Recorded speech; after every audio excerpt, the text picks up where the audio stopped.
এমনিতে আমি long video বানাই না, কিন্তু আজকের ভিডিওটা হয়তো লং হয়ে যাবে। তার কারণ হচ্ছে আমার কিছু ভাতিজা আছে বাংলাদেশ থেকে, আমার কিছু ভিডিও দেখছে, ভিডিওগুলো দেখছে কিভাবে আমি কিছু ভিডিও রিলস আকারে শেয়ার দিই ফেসবুকে মজার ছলে। আমি যে কাজগুলো করি ফুড ডেলিভারি কাজ, ইদানিং আমার কয়েকটা ভিডিও ভাইরাল আকারে ছড়িয়ে যায়, প্রায় 3 লাখ 3.5 লাখ এরকম ভিউজ হয়ে যায়। সেই কারণে আমার কিছু ভাতিজা বাংলাদেশ থেকে ভিডিওগুলো দেখছে ফুড ডেলিভারির কাজ সৌদি আরবে। তো আমার কাছে নানা রকম প্রশ্ন তুলে ধরছে, তারা কিভাবে আসতে পারে, এরকম ভিসা কীভাবে পাওয়া যায়, ফুড ডেলিভারি কাজ কেমন, বেতন কত, আরও নানা রকম প্রশ্ন করেছে আমাকে। তো আজকের ভিডিওতে আমি সেই প্রশ্নগুলোর উত্তর দিতে চাই। তো নর্মালি ফুড ডেলিভারি কাজ হচ্ছে, আমরা যে ফুড ডেলিভারি কাজ করি এটা হচ্ছে একটা কোম্পানি, হাঙ্গার স্টেশনের আন্ডারে আরও ছোটোখাটো কোম্পানি আছে যেগুলো সৌদির মাধ্যমে খোলা হয়। আর আমরা সেই সৌদির আন্ডারে কাজ করি, মানে হচ্ছে সাপ্লাই কোম্পানি ধরতে গেলে ওইটাই, সেই সাপ্লাই থেকে আমরা কাজ করি। আর যদি আমি কাজের বিষয়ে বলি, বেতন কত, কিভাবে কি করতে হয়, এগুলা যার যার কোম্পানির একটা টার্গেট থাকে, কারো 420টা, কারো 450টা, এরকম টার্গেট অনুযায়ী হচ্ছে বেতন।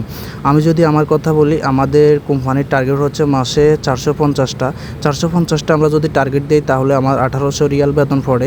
যদি 1800 রিয়াল বেতন পড়ে তাহলে বাংলা হিসাব করে নেন কত হতে পারে। তার ভিতরে আমার আবার 200 রিয়াল এক্সট্রা নেটের বিল আছে। আর বাইকের যে তেল খরচ, মেনটেনের খরচ, আর বাইক সব কিছু কোম্পানি দিয়ে দেয়, লাইসেন্স কোম্পানি বানিয়ে দেয় এরকম। আর যদি ভিসার কথা বলি, ভিসা হচ্ছে নর্মালি আমি যতটুকু জানি ফুড ডেলিভারি কোনো ভিসা হয় না।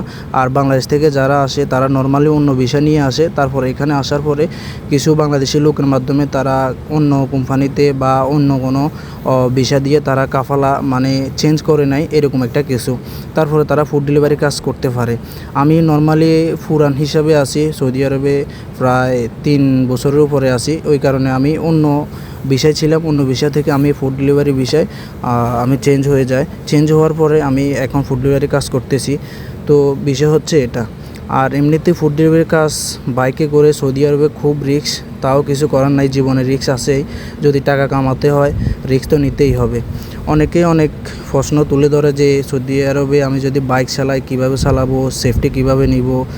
ভাই আপনি যতই সেফটি নেন সমস্যা নাই, কিন্তু সৌদি আরবে দেখা গেছে যে রাস্তাঘাট আছে এগুলো সব হচ্ছে বড় বড় গাড়ির রাস্তা, যেখানে বাইক চালানো অনেকটাই বিপজ্জনক। তবু আমরা এই বাইকটা চালিয়ে আমরা ফুড ডেলিভারি কাজ করি, কিছু করার নাই। সৌদি আরবে বা বিদেশে যে কোনো দেশেই কাজ করতে হলে এরকম রিস্ক নিতেই হয়। আর যদিও দেখা গেল যে আপনি যত সেফটিভাবে চালাবেন ততই নিজের জন্য ভালো।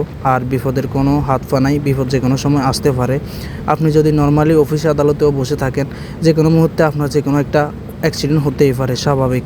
তো বাংলাদেশ থেকে আমার যে বাতি যারা প্রশ্নগুলো করছে আশা করি উত্তর পেয়ে গেছে। এখানে পার্মানেন্ট কোনো বেতন নাই মাসিক হিসাবে, এটা হচ্ছে পুরোটা আপনার কাছে। আপনি যতগুলো টার্গেট দিবেন টার্গেটের উপরে আপনার এক্সট্রা বোনাস আছে প্রতি অর্ডার হিসাবে। তো এগুলো হচ্ছে বিষয়। কাজ আপনাকে এরকমভাবে করতে হবে যদি আপনি কোনো সময় সৌদি আরবে ফুড ডেলিভারি কাজে আসেন, ফুড ডেলিভারি ভিসা নিয়ে আসতে চান। আশা করি ফুড ডেলিভারি ভিসা হয় না, কিন্তু ফুড ডেলিভারি কাজে ঢুকলেই এরকমভাবে আপনি বেতনটা পাবেন।